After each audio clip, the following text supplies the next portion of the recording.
Well, hello everyone, and welcome to October. Welcome to October's Aging Well. I hope you're all having a great early fall, or I guess we're mid-fall maybe at this point. The weather has been a little bit undecided. Today it was what, in the mid 70s? Yes, last weekend I was a little cool and had to wear a jacket. But I guess that's North Carolina, and that's why we live here. That's why we love it. But anyway, welcome to October's Aging Well. I always have to thank our Aging Well team behind the scenes that y'all don't ever see, but they are critical. Tom Roth with our CTSI, Courtney Hayes with our Pepper Center on Aging, and Audrey Belfaro with our Alzheimer's Disease Research Center. These folks are the backbone of this presentation. You're stuck seeing me out front, but they're the ones behind the scenes that are making all this happen. You know, I'm I've talked to y'all before about loving Winston-Salem, loving living here. Don and I made the decision to move here we made the decision a little bit longer before that, but we've lived here about 10 and a half years. And, one reason we wanted to move here specifically was to have the opportunity to live in a smaller community. We lived outside of Salt Lake City, Utah, which is massive. And, we said we're both ready for more of a small town experience.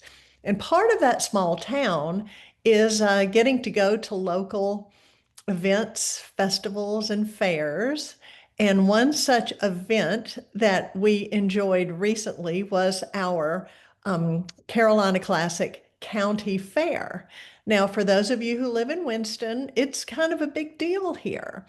And I have to brag on Don because y'all know him. He has done so many of our Eating Well segments. He does not know I'm doing this, so Don, forgive me.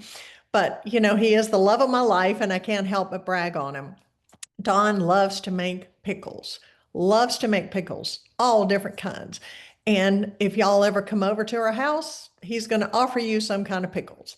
Well, when we were at the fair a year ago, we were walking through the exhibits and saw that they had a category for pickles.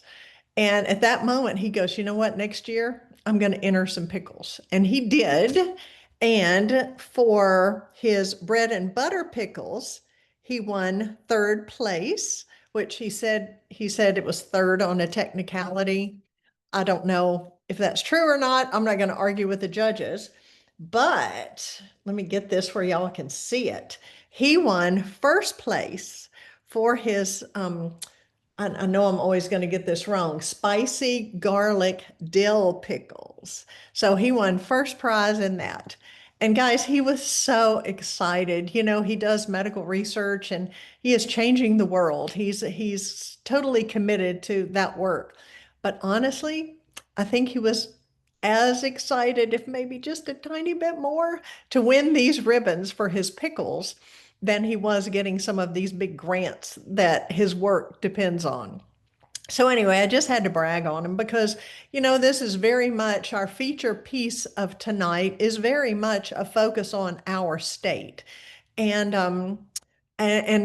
what all we have here. And again, it is festivals and it's opportunities to celebrate each other in areas and for us to come together and rally behind areas of our state that were so devastated by Hurricane Helene. I mean, in a million years, who would have thought a hurricane would affect, inland mountainous regions of North Carolina? But it did. And so anyway, what I had wanted to do, because when we moved here 10 years ago, literally the first thing I did was subscribe to the local magazine. And I've done it everywhere we've ever lived before because it gives you the best, teasers, overview, information, the best of everything for the area in which you're living. And so for us, it was North Carolina. And so I found Our State magazine. There's also a magazine for the city of Winston-Salem that I also subscribe to. But I love the Our State magazine because it's got such a broad reach of covering the entire state. And I'll tell you all a secret. Sometimes the ideas I've gotten for our Living Well segments, I've gotten from the pages of Our State magazine. Because why not? These are, they have done a lot of the work for me. They've gone out and found these cool places. I just get to then bring them to you. But then I thought, how fun would it be to get to hear from those folks who make the magazine, who make those decisions, who do all the jobs behind the scenes that we never see. And so I approached them and they were enthusiastic about being a part of Aging Well. They love what we're doing and they love, love, love to support us. So tonight, instead of two different segments, one on living well, one on eating well, it's going to be one longer segment. And the eating well segment is a part of it. It's just not going to be a separate piece of it like it typically is. So Lynn Wells, who is one of the recipe developers and writer for Our State magazine, is going to be doing the Eating Well segment. It's just a part of their overall piece. So who we have kicking it off is Elizabeth Hudson. She is the editor-in-chief of the magazine and a delight, an absolute delight. And then we have Amy Jo Peschini. She is the Our State travel director. And again, some fabulous ideas coming from her. And Brooke Grogan, and she's the manager of the Our State store. And I will let you in on a little secret. Aging Well participants may just be getting discounts on some things through Our State. So again, without further ado, my husband says I say that all the time, but I guess I do. So without further ado, I'm going to turn it over to Elizabeth and Our State magazine. Thank you, Deb. It's so good to be here with you and with everyone joining us today. I'm Elizabeth Hudson, editor-in-chief of Our State magazine. I am so happy to be included on the Aging Well series. Many folks know our print magazine. It goes out to more than 150,000 readers every month. But as we head into our 93rd year of publishing, I'm excited that we're here in the virtual space too.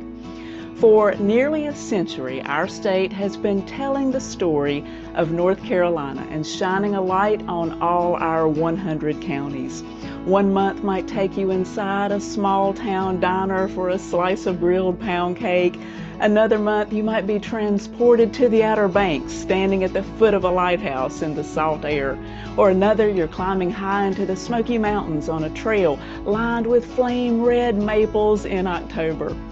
Over the years, we've celebrated food and folklore, music and makers, hidden corners and breathtaking landscapes, all in the hopes of capturing what makes life in North Carolina so extraordinary.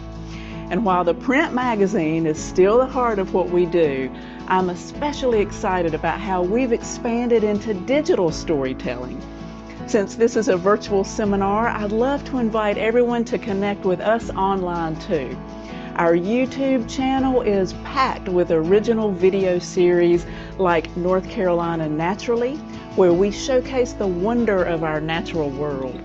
You can share in the discovery of spotting a red wolf in the wild, or watch how the synchronous fireflies light up Grandfather Mountain. You can watch our Hidden History video series, which uncovers little-known stories from the past, like the high schoolers who once drove school buses back in the day, or the legacy of Milltown baseball in Kannapolis. We've also launched a monthly book club podcast hosted by New York Times best-selling novelist Wiley Cash. You can watch that on YouTube as well, or listen wherever you get podcasts. It's a chance to hear directly from renowned North Carolina authors like Lee Smith and Clyde Edgerton, and share in the joy of reading together. All of these are companions to what's in print, and one of my favorite video series is our Supper Club with Lynn Wells. She's been our resident chef for a decade now, creating original recipes just for our state. And now you can actually cook along with her on our channel. It's really fun. I'm thinking especially about the grilled steak and cheese subs she made recently to get us ready for tailgating season. And in just a few minutes, you'll get to hear directly from Lynn herself. Of course, we're still producing the magazine every month, and our current October issue, nearly 300 pages, is one that's really special for us this year. Every fall, we dedicate an entire issue to our mountains, celebrating those scenic drives, the vibrant leaves, apple orchards, all the things we love about fall in western North Carolina. But this year, the issue took on a deeper meaning as we looked at the resilience of mountain communities 1 year after Hurricane Helene. We chose not to focus on images of destruction, but instead on the stories of recovery, of strength and compassion, and neighbors helping neighbors. Stories that show the absolute best of who we are in North Carolina. You'll read about an artist in Old Fort who gathered up glass and debris from the storm and transformed it into beautiful sculptures. You'll see how the town of Swannanoa planted thousands of tulips as a symbol of hope and optimism. You'll read how the folks in Marshall, which was flooded by 27 feet of water, are welcoming visitors back with open arms and open hearts. That's really the mission of our state. Whether on the page, on screen, or in a podcast, we're here to share stories that connect us and make us proud to be a part of this remarkable place. Thank you so much for allowing me to share a little bit of our work with you today. I hope you'll take a look at our October issue, and I hope you'll join us online and on YouTube. And now I'm delighted to turn it over to Lynn Wells, and I hope you're hungry. There you go. I like it. I like it. It's time for our state supper club, tailgating edition.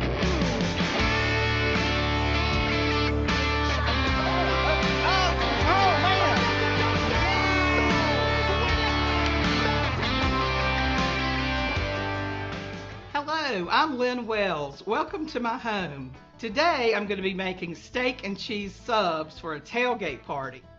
I grew up rooting for the NC State Wolfpack, but the most memorable tailgate was at Appalachian State. It's my favorite time of year when the leaves are turning and you can smell the grills going out in the parking lots and at the stadium. Today, I'm bringing the tailgate inside. We've got friends coming over later, and I'm going to start marinating the steak. So for steak and cheese subs, you've got lots of different options. But what I like to do is a London broil or a top brown. London broil is actually the type of cooking method that you use, which requires taking a very lean and sort of tough but inexpensive cut of meat and marinating it so that it's tender through and through. So to begin, we can start our marinade by pouring in 1/4 cup of vegetable oil and then 1 tablespoon of hot sauce, followed by 2 cloves of minced garlic, and then 2 tablespoons of soy sauce and 2 tablespoons of Worcestershire sauce, 1 teaspoon of salt, followed by 1/2 teaspoon of freshly cracked black pepper, and finally a whole lemon cut in half.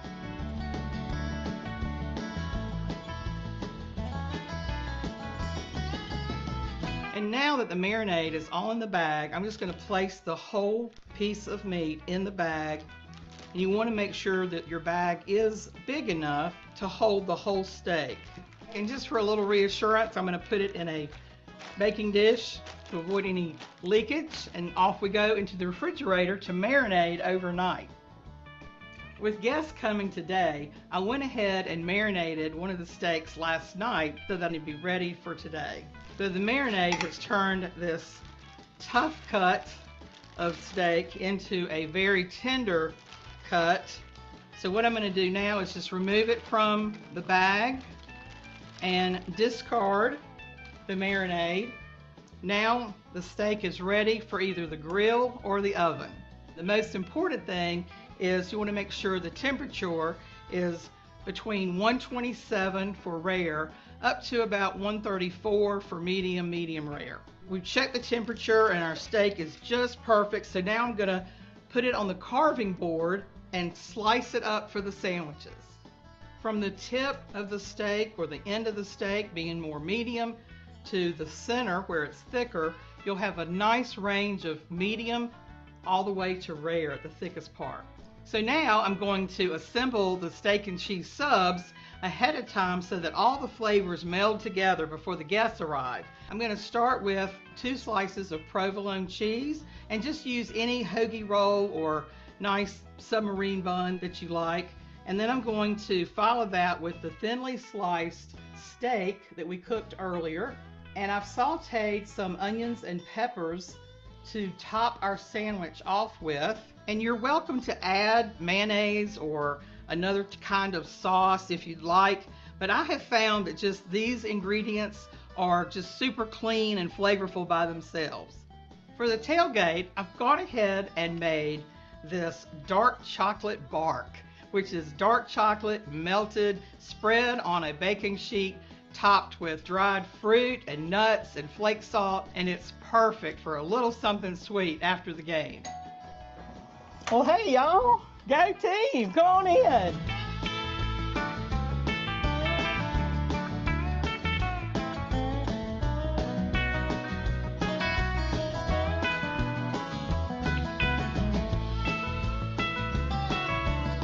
Tailgating has become a competition. Has it really? So everybody's trying to figure out who has the best dish, who has the best spread. Yeah. And so once a year they even have a competition Oh my to goodness. kind of see who has the best tailgating spread. I had no idea. But this is the best right here today.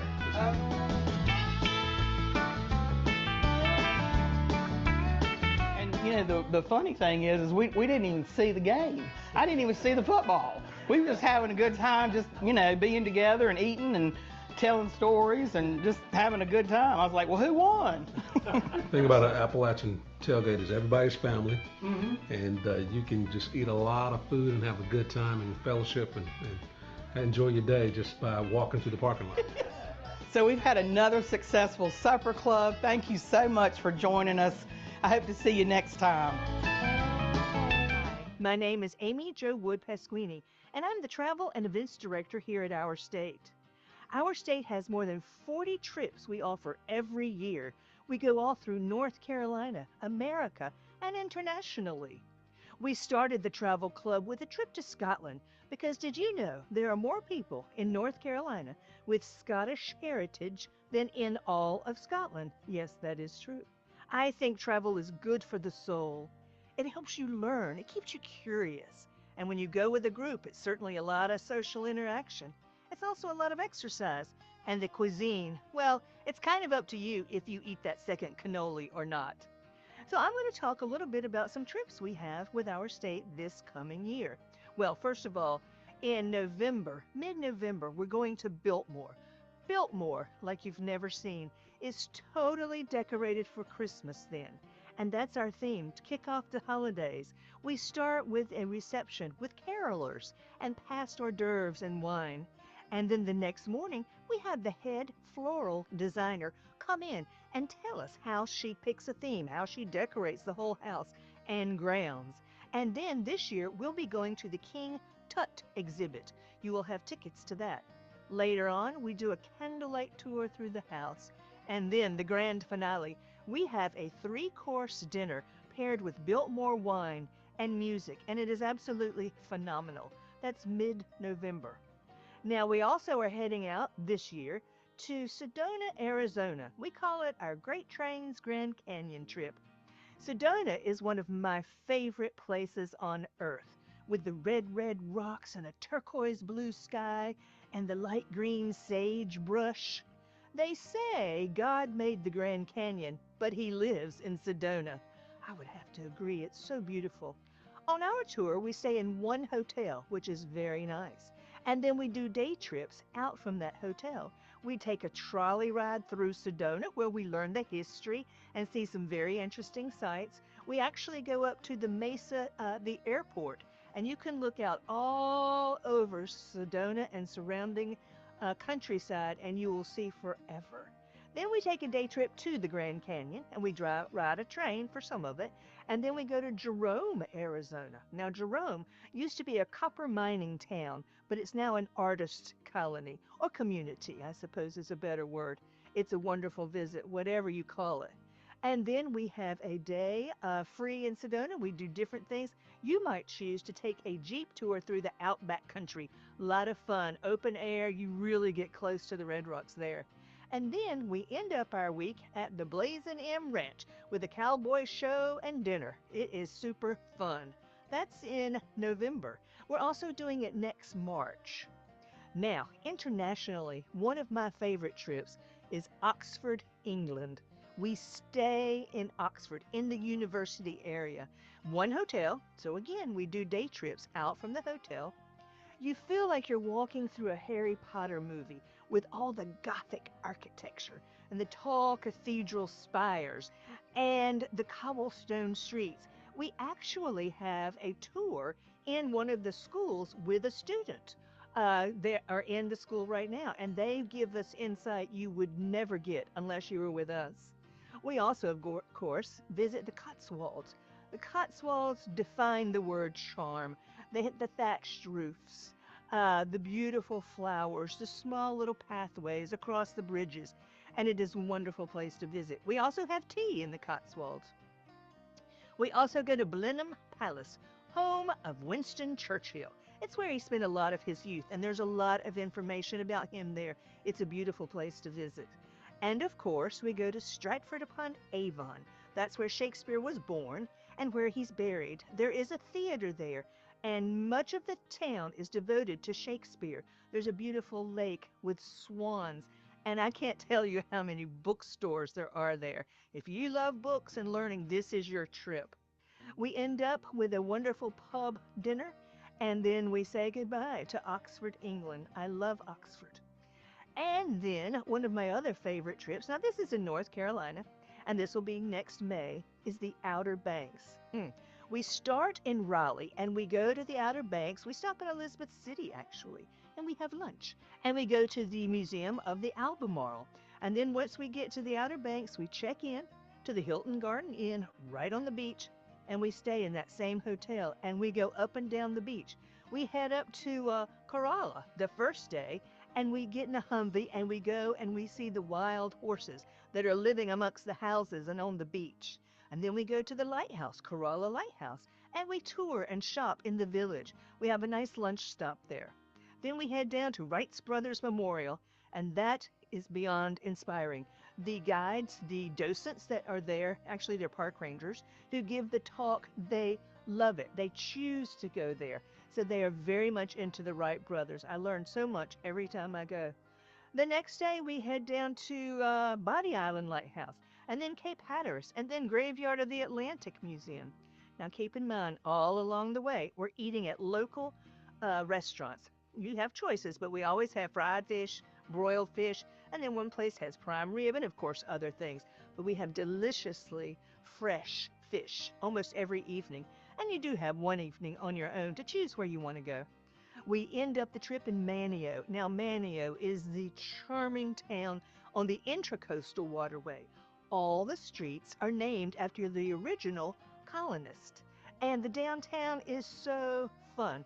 Restaurants, bookstores, art galleries, great shopping, and then we end up at the Elizabethan Gardens for our final official stop. And then we're finished and we head home. So I invite you to go to ourstate.com/trips and see what might be for you. I would love to have you on a tour. ourstate.com/trips. Thank you. Thanks, Deb, and welcome Aging Well viewers. My name is Brooke Grogan, and I'm with the Our State store. We are part of the Our State magazine, and some of you may or may not be familiar with us, but we do have product in the magazine each month. Specifically for the month of October, I thought I'd show you all some of the products that we have to feature. Some of the fall products that we have this month are some candles that are made in Beaufort, North Carolina. This one is a seaside cider scent. Very heartwarming, homey, and perfect for the fall. And then we have some artisan-made pottery vases that are made locally in the Asheboro area by Bristow Pottery. They look great on your harvest table or anywhere in your home year-round. And then this cookbook stand that is made in Thomasville, North Carolina by Glenn Miller. He has crafted this for us so that it comes apart easily. You can store it flat in a kitchen drawer or in a cupboard somewhere, and then it goes back together very nicely. Another item that we really love this fall season is our pine cone mug made in Lexington by Missions Pottery. We have a lot of different designs that they've made for us, and the quality is always wonderful, and everybody loves North Carolina pottery. And then we have this hand-woven artisan basket that is made in Charlotte by Nancy Duffy. You could use this on a table. You can put little vases or kitchen utensils or just little things on the center of your table. It's great for Thanksgiving. It's about the size of a pie dish. And then one other item we have is this necklace that is made by Wooby Beans in Lexington. This has some mountains, a Fraser fir tree, and then the moon or sun in the distance. This is just a small selection of products that I chose to show you today from our fall collection, but we have an exciting holiday collection that's coming out in the coming months that has an assortment of holiday ornaments and gifts for everyone that is on your list this year. OurStateStore.com is where you can find everything that we sell. We have a 20% off discount code, AgingWell20, just for you all today. And we do not have a brick and mortar presence, but you are able to call us at 1-800-948-1409 or shop on our website. Thank you. My name is Megan, and I'm here with the Circulation Department here at Our State Magazine. It is a wonderful time to partner with the AgingWell community, and we have something special just for you. You can get up to $15 off of the yearly rates of our subscriptions, including a 1, 2, and 3-year rate. And to get this special discount, please use the promo code DSAWL at checkout, or mention this when you give us a call at 800-948-1409. Or feel free to visit our website at ourstate.com. If you are a subscriber, please feel free to use this on your renewal. You can also use this as giving gifts. If you're not a subscriber, we would love to have you as one of our 150,000 plus subscribers, where you can get the magazine delivered to you every single month. So when you receive your subscription, you are going to get our Coastal Edition, our Mountain Edition, and our Holiday Edition. And as a subscriber, you also get access to our Digital Edition, which you can take on the go. All we need is your email or a friend's email, and we are happy to share that with you digitally as well. And if you love North Carolina, you're going to love Our State. So subscribe today.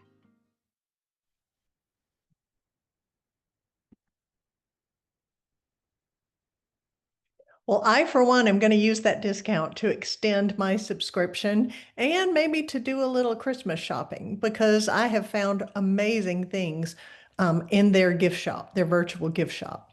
So anyway, I'm so excited that we were able to get kind of a peek inside the workings of this wonderful magazine. And I would encourage you, if you don't already subscribe, think about it. It's a great resource for all of us who live here. And for those of you joining us who may not live here, it would be a fun way to kind of preview how cool North Carolina is. So anyway, just think about it. You know, moving on, our speaker tonight is someone that is very important for us to hear from as we are easing into the holidays. Fraudsters, scammers, bad people know this, and they know that a lot of times, just like wanting to shop on the Our State Magazine website, a lot of times there are websites that may not be quite as legitimate as Our State. And so this is the time of year that we all need to be extra diligent about our credit card information, about our identity, to make sure that we are only giving that information to people who truly are who they say they are. So Mark Fetterhoff is a fraud prevention expert with AARP, and we are so happy to have him join us tonight and really share some very practical tools about what we all can and should be doing to protect our identity and keep our information safe. So Mark, I'm turning it over to you. Awesome. Thanks so much, Deb, and thanks for having me today. I'm going to pull up my screen real quick and get things going. Again, really happy to be here this evening and And I even get to learn a couple of things about North Carolina while I was waiting. So that was great. I wish that my cousin actually lives in Raleigh, so I should have told her that I was gonna be on too, and I had her join. But anyways, today what I'm going to do is talk a little bit about some practical ways that you can avoid fraud in your everyday life. I will tell you that I have a lot of information here to cover in the next half hour or so. And so I'm going to jump right into it. But as Deb said, my name is Mark Fetterhoff. I'm with the AARP Fraud Watch Network. And I do consumer protection education programming as well as victim support for AARP and AARP's Fraud Watch Network helpline. And I'm going to go ahead and show you so far what the top scams that we've heard about so far in our helpline in 2025. And I think it's important to know that many of you probably don't know that AARP even has a Fraud Watch Network helpline, but just know that helpline is available to you or anyone else. And you don't have to be an AARP member, and you also don't have to be over 50 to use the helpline. And so know that. I'm going to give you the phone number at the end of the program, and I've also given Deb my slides as well, so she can go ahead and distribute those to everyone on today's call. But I'm just going to run through these very quick in terms of the most common types of scams we're hearing on the helpline. And then what I'm really the meat and potatoes of my presentation are some practical reminders for folks about how to avoid fraud out there in general and how to not be victimized by the scams that we're seeing on this screen. So number one, identity theft. I think this is not unfamiliar to a lot of people on today's call, but many of us have received a data breach notification. So I think it's really important that we understand that our information is probably out there in some way, shape, or form. And when I'm talking about information, I'm talking about things like social security numbers, bank account numbers, other types of important numbers, medical numbers, that type of a thing. So identity theft is the most common thing that we hear about from victims on the Fraud Watch Network helpline. And I'm going to give you some tools for protecting your identity in a minute here. Imposter business scams, also a very, very common scam that we hear about on the Fraud Watch Network helpline. I will say that this type of scam really started kind of during pandemic days, being popular because so many scammers knew that people were reliant on companies and large companies like Amazon and other types of shipping entities to get the products and services that usually got at the store. And so imposter business scams have really stuck around. And I'll just say that it's important to know what your correspondence looks like from different businesses that you do business with. And just know that scammers are now using them more frequently than they even use than government entities in trying to get a hold of folks and trying to convince them that maybe something's wrong with their account or they purchased something in different ways. So watch out for these imposter business scams. The most common ones that we hear about are relation to kind of like payment entities and large banks, as well as shipping entities as well. And as Deb said, looking forward to the holidays here, expect different types of scammers to be posing as different types of retail businesses as well. Number three, online dating and romance scams. And so a lot of folks say, hey, this is not an issue for me, and I'm not looking for anybody right now, that type of a thing. But the issue is, and it's really important to know, that scammers, are lurking everywhere, not just online dating sites. And the vast majority of scams that we hear about that relate to online dating and romance scams are essentially doing so through channels like Facebook and Instagram. And so if you are on social media, you have the opportunity for someone to reach out to you who's an unsavory character. I would say, the most important thing that you can do is ignore any of those contacts that you have, as well as, be really cautious about who you're talking to. I'd also recommend, locking down privacy settings on platforms like Facebook and Instagram. Number three, tech support tech support and computer virus scams. Again, these scams have been around for quite a while. I've been doing this job for about 10 years, and I'll say that these types of scams have always been in our top 5. And I think people are familiar with them, with people who get a unsolicited contact from someone saying that they're with Windows support or Microsoft support, maybe Apple support.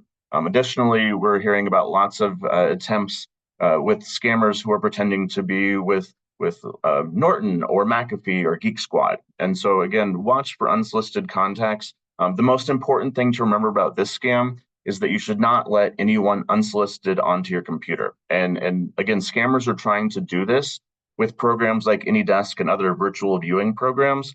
Another thing that's really important to remember about this type of scam is that they can access, what they're trying to do is access our devices so they can see personal information on there and maybe try to get into our bank accounts.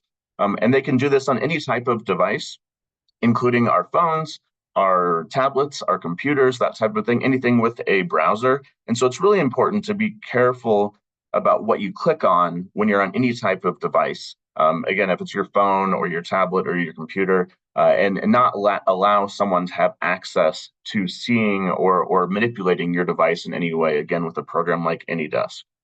Number 5, sweepstakes, prize, and lottery scams. Again, this is one of those scams that just won't seem to go away. I think, again, the easiest rule to remember with this type of a scam is that you should never have to pay money to receive money. And scammers use the name of common kind of sweepstakes organizations, like Publishers Clearinghouse, to say you won $2.5 million and a new car, but you have to pay $2,500 in taxes first to receive the vehicle, that type of a thing. And so the second someone says you have to pay, it's a scam. I can promise you that. And a little known fact that a lot of people don't know is that in April, Publishers Clearinghouse filed for bankruptcy.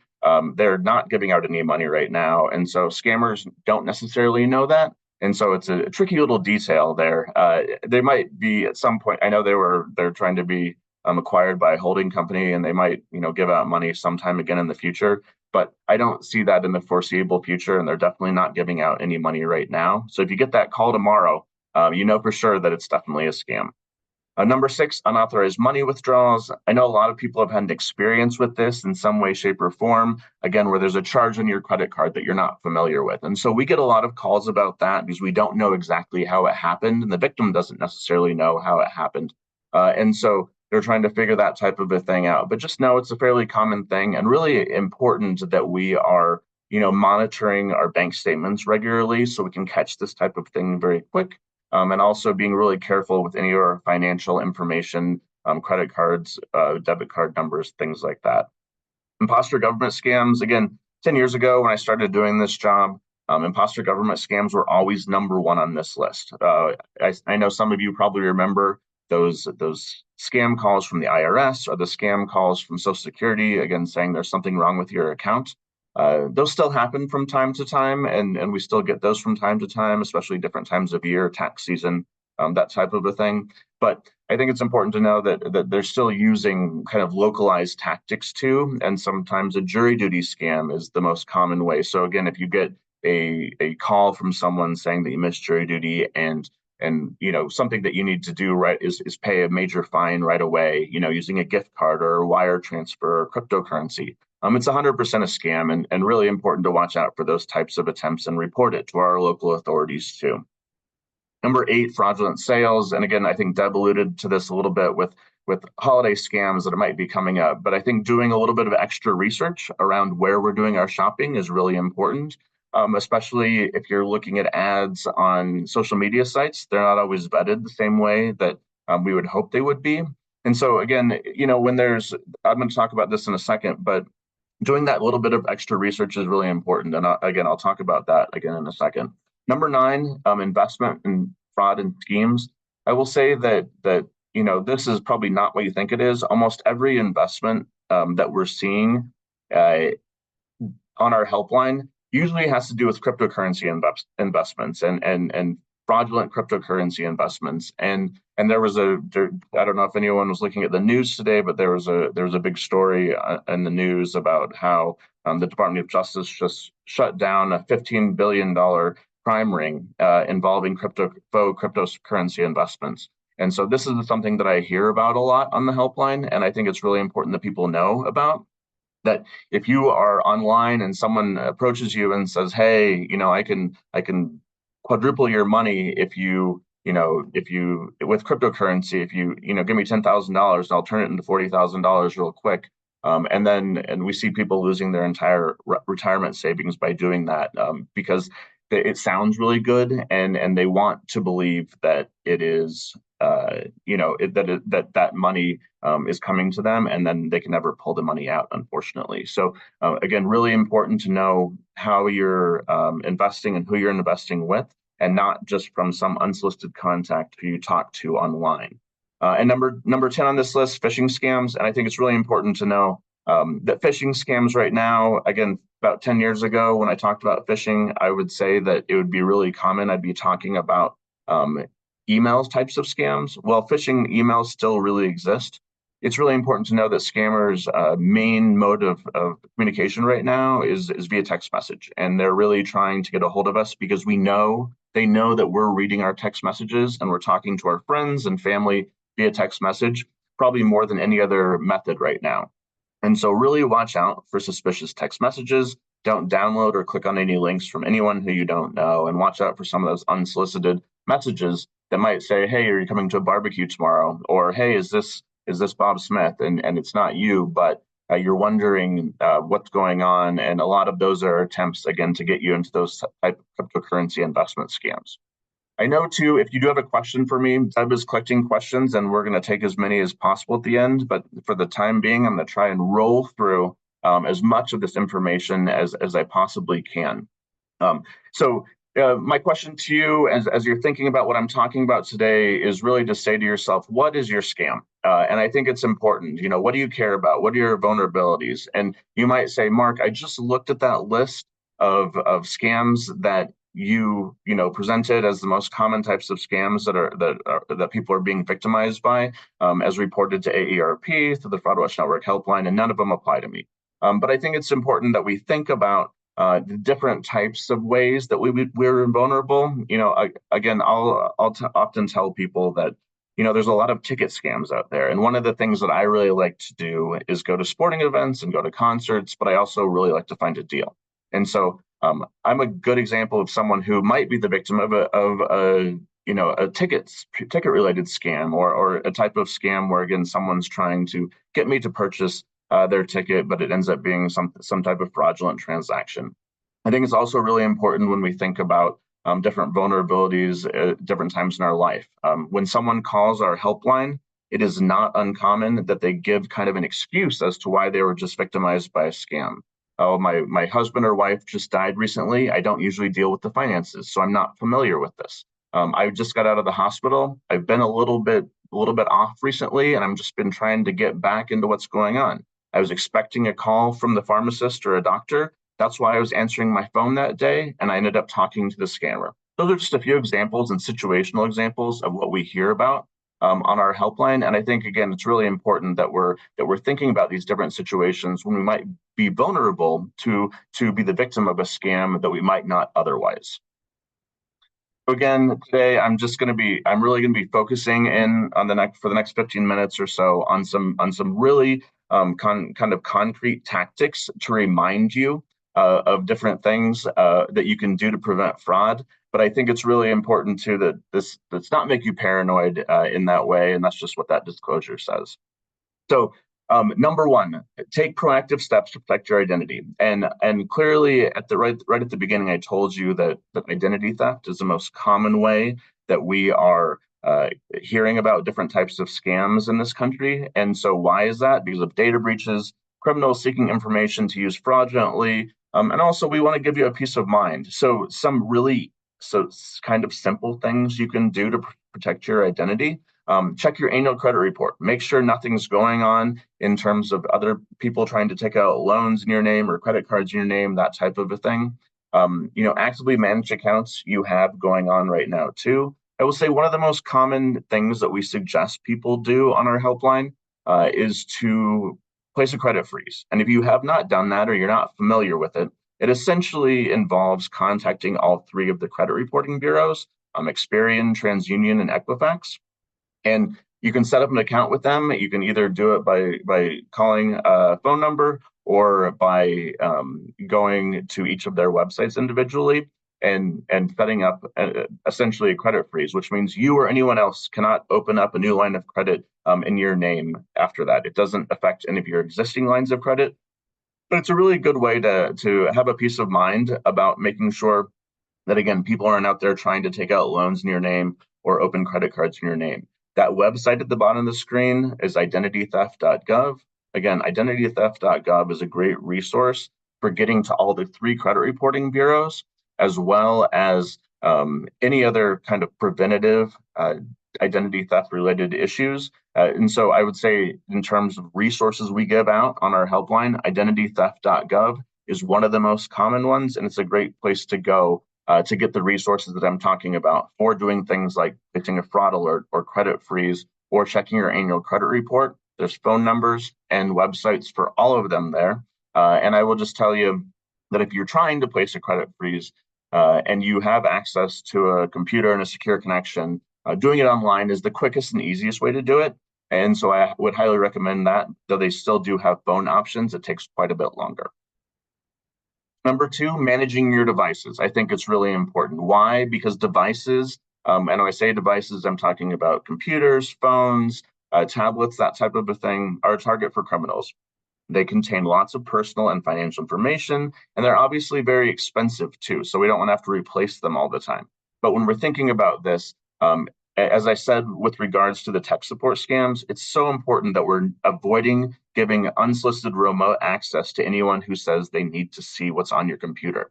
I will tell you that there's a lot of legitimate tech support entities that do remote work that are far away. The difference in trying to negotiate if they're legitimate or not is you're the one who contacted them, you're the one who did research to make sure they're legitimate first, as opposed to them contacting you unsolicited, either through a phone call or an email or a text message. So really important that we're not letting people onto our computer or device unsolicited. Also, it's really important to utilize safety features. Even if it's just having a basic pen or a fingerprint or facial recognition to log onto your phone or tablet, it's a really good way, again, of keeping anyone who might, pick up your phone if you lost it from, again, seeing the information that is on your device as well, and or potentially trying to log into your bank account if you're doing your banking online. Again, strong passwords are very important for your accounts. Protect and keep your devices updated, and that means restarting them from time to time, frankly. And it's okay to ask for help. I know a lot of libraries are good places to go for tech support help or help with managing your device. So think about that. There's also plenty of organizations and companies out there that do that type of work as well. Number 3, avoiding unsolicited contacts. And you're like, Mark, I know that's what I need to be doing. I know I need to not be talking to the bad guys but the problem is so many people who we talk to on our helpline still do this. And that's okay, because a lot of the times people are posing as someone who you think you should be talking to, like an authority figure in a lot of instances, or someone who can help you with your computer, or someone who's trying to give you a whole lot of money. And so there's really common to end up in conversations with these people, but I think it's really important to ask the question to yourself, what does this person want from me? And at the end of the day, if they want money or personal information, it's time to discontinue that conversation. And so again, we're not answering our phone as much because our phones sometimes tell us that's a scam likely, but just know that, again, scammers have the ability to change the number on caller ID really easily.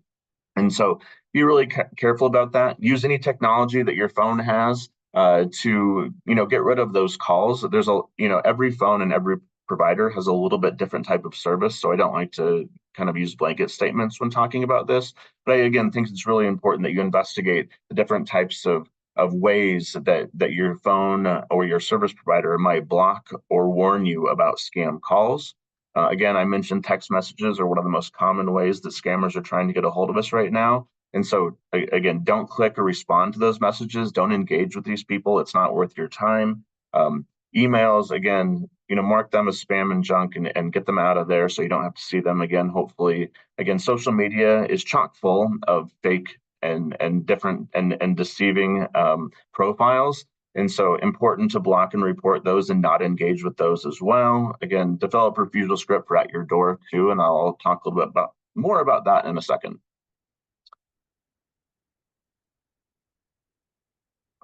Scams change all the time.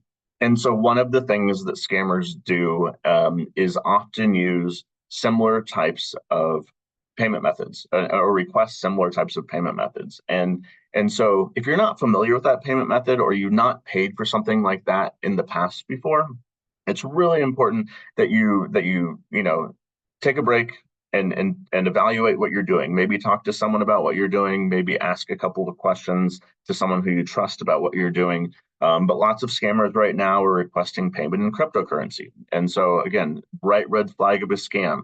If someone is claiming to be with the Social Security Administration or the IRS and they're saying you have to go to a cryptocurrency ATM machine and pay me that way, that's a bright red flag of a scam. And so really important to know that. And cryptocurrency is not a method of payment that we should be dabbling with unless we're trying to make a legitimate investment after we've already done our research about what we're doing. Peer-to-peer payment apps are a way that scammers are requesting money. I will say that I use Venmo all the time to exchange money with friends and people who provide legitimate services, like someone who cut my hair or that type of a thing. But these should not be used for transactions with someone who you don't know. So if you're on Facebook Marketplace and someone says, "Oh, just pay me with Venmo and I'll ship that product right over to you," that's probably not a safe transaction. And so be really cautious of how you use those, only with people who you know and trust, not with people who you don't know and trust. Again, gift cards continue to be a way that scammers are requesting funds. Gift cards are for gifts. They are not a method of payment. Again, the IRS does not take Home Depot gift cards, so don't pay them in Home Depot gift cards, please. Wire transfers, again, super common.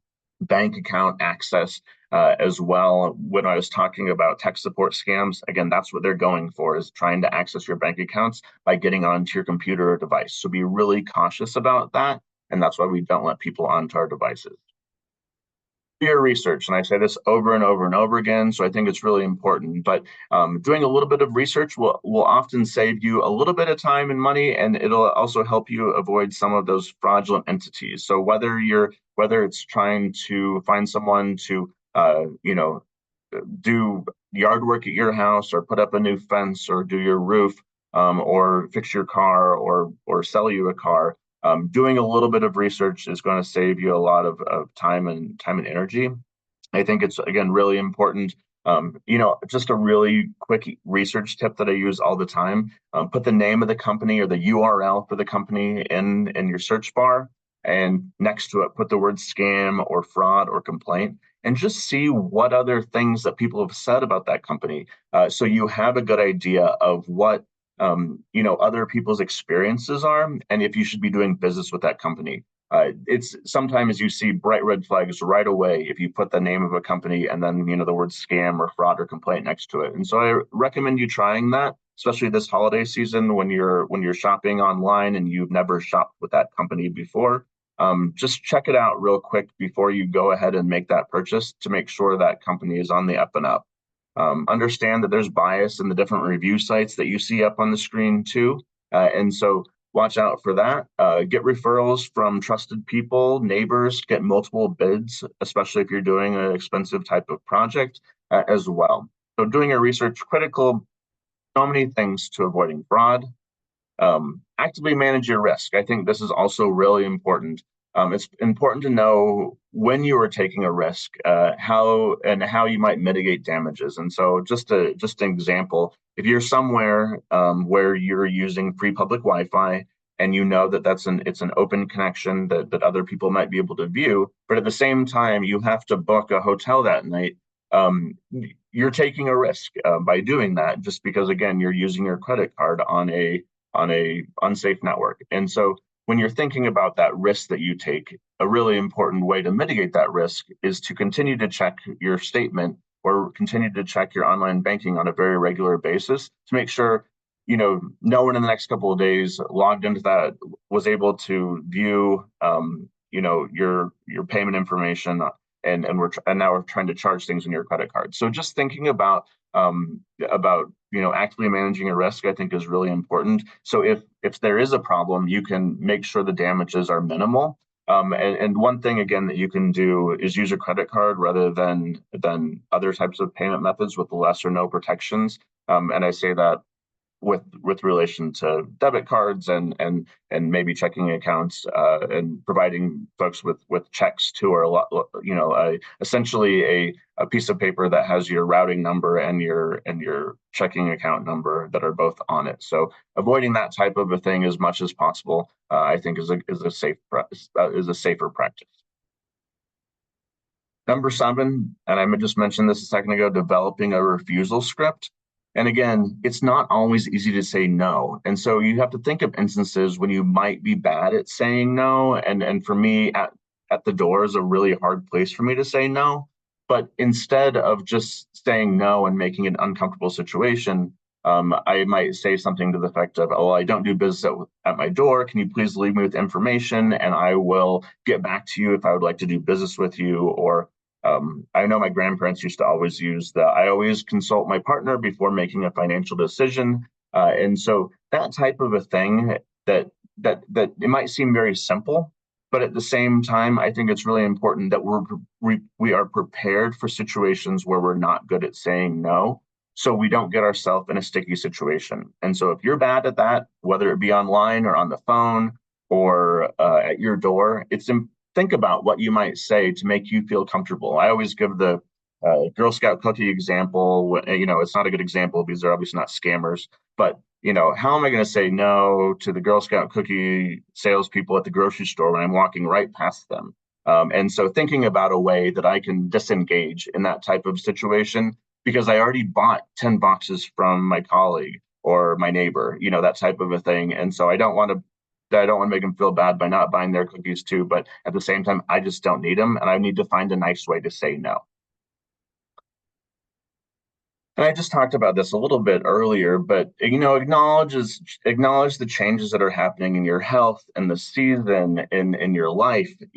That's when scammers pounce. And again, I mentioned before, a lot of times on the helpline, people will give us examples of why they were victims of a scam. And again, death in the family, changes in health and medication, seasonal scams.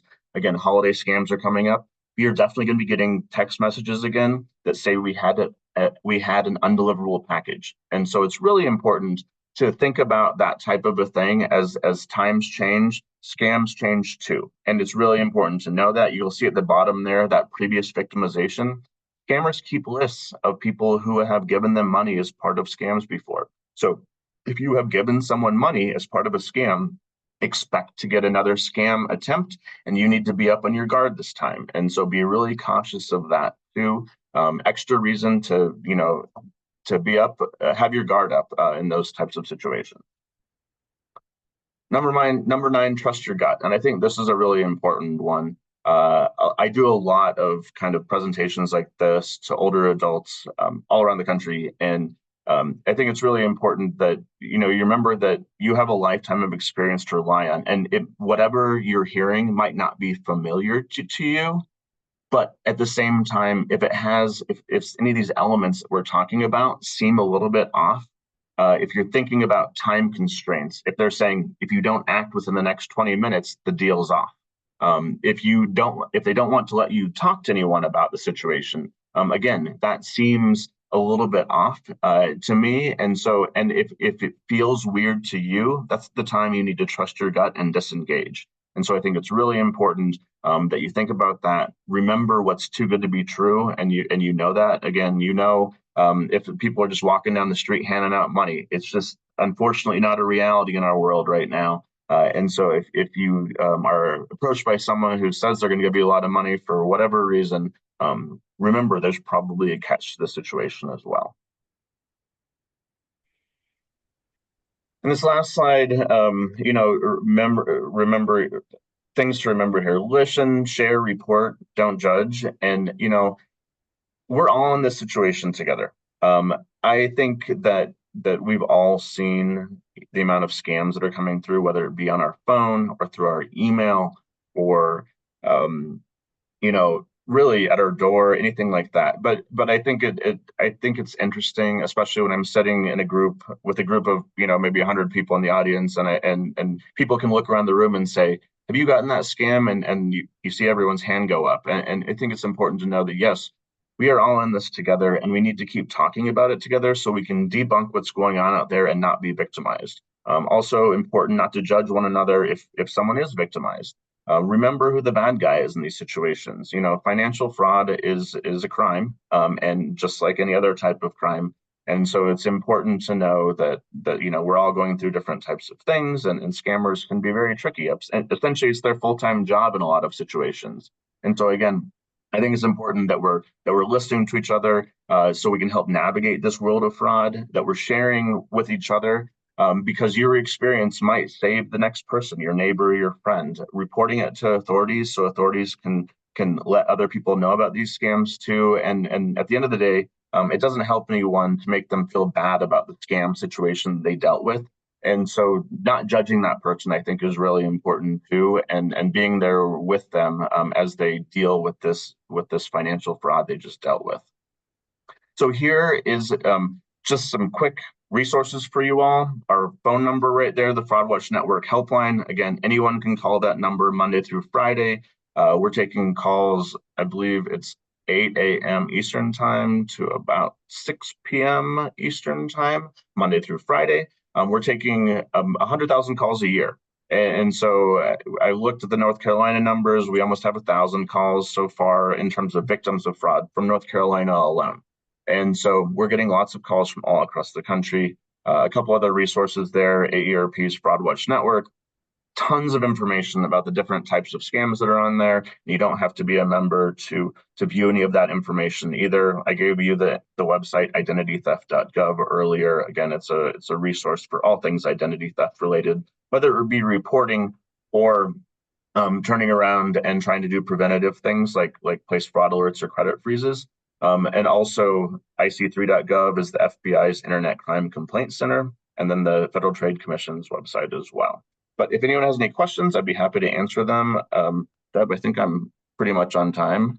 I think you're perfect. I think it's great. If you want to stop sharing, yeah. And what we can do is I'm going to throw out the first question that I have, or the first observation that I have, is my mother-in-law lived in a retirement community. And what was happening in her retirement community was people who lived there were getting calls supposedly from a grandson, granddaughter, family member that had gotten arrested or was in some kind of trouble and needed that grandparent to wire X amount of dollars to this. What advice could you give us if should something like that happen to one of us? Are there questions that we should be asking to confirm that it's who this person says they are? Yeah, for sure. And that's a great question. I think this is a great example about vulnerabilities because the vulnerabilities that we experience as part of emergency scams or grandparent scams, sometimes it can be nieces, nephews, sometimes it can be spouses. In that situation, is a vulnerability that most people share. Yeah, because the vulnerability here is that we care about our family and we want to help them in that situation. And so it's something that resonates with most people. I think a couple of tactics that we suggest people use in these situations. There are some families who set up kind of like a code word or a password. And so if you have a code word or password, that's great. And if you're get together as a family and can set up one of those, I think that's great. A lot of people don't have that foresight. And so I think one of the main things that you can do is start asking questions to that person on the other line. And pepper them with questions that only one person would know the response to. And that's maybe your grandson or granddaughter, niece or nephew, son or daughter, spouse, whoever it might be. Sometimes it says, what was the name of our pet when I was 10? What would that type of a thing? And all you have to do is keep asking 2 or 3 questions. Pretty soon that person's not going to have answers for them and they're going to hang up. The best thing, honestly, that you can do is try to find a way to communicate with that person directly. And so whether it's on another phone or you have someone else who can call that person while you're still on the phone with them, is trying to get a hold of them. So many times when we talk to victims of the grandparent scam, there's some people who debunk it right away and they say, well, my grandson's sitting right next to me, so I don't know what you're talking about.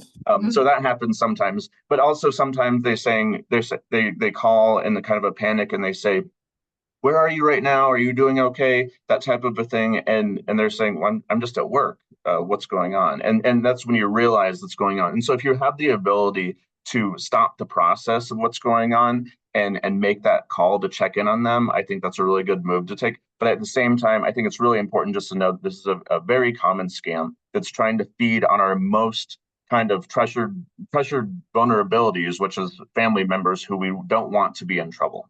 Right. Well, another thing that's happened to me fairly often, fairly recently, is I get these statements from my credit card company that it's not a bill, but it's these checks. And what happened to a friend of mine living in Utah is that someone stole his mail, got those checks, filled them out, and was getting cash. And the person who was the recipient, the legitimate recipient, had no idea until he was getting all these bills, like a month later from the credit card company.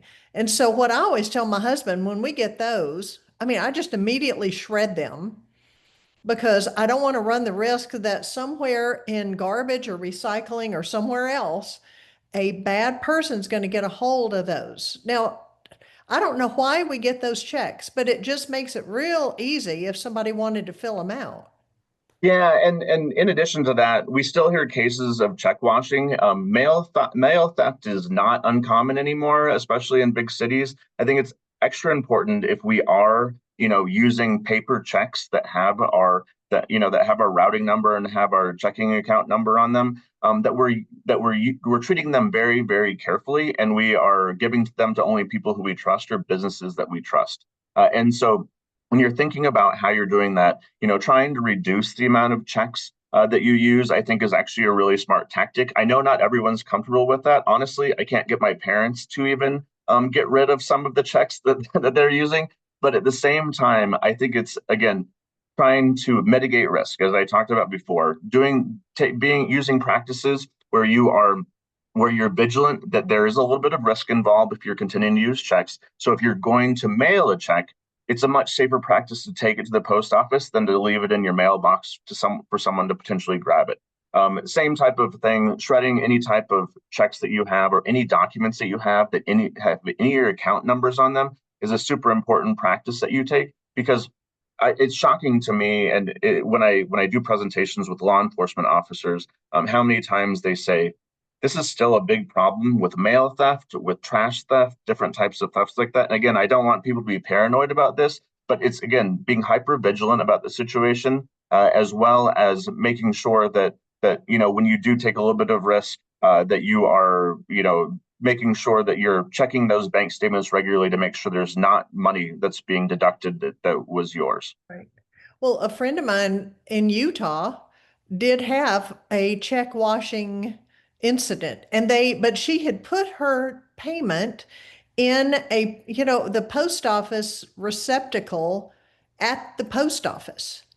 And somehow this group of people were retrieving mail from the box, the freestanding mailbox. So it was just, I don't know.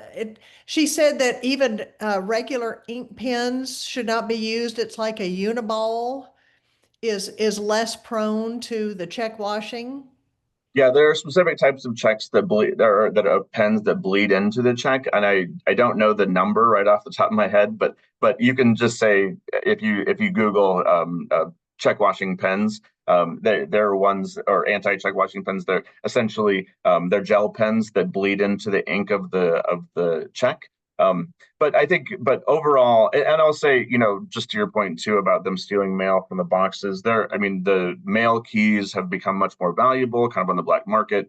And it's something that I don't want people to be paranoid about, but you just, again, need to be vigilant of and making sure that you're monitoring your accounts regularly to make sure that, again, that those transactions are safe. And that's one of the other reasons why I continue to say, if you have the ability to use an online payment system with a secure connection, using a credit card or whatever kind of online payment method, it's not a bad option to consider. Again, if you haven't gotten there yet, that's totally cool. But I think it's a good thing, an important thing for people to consider.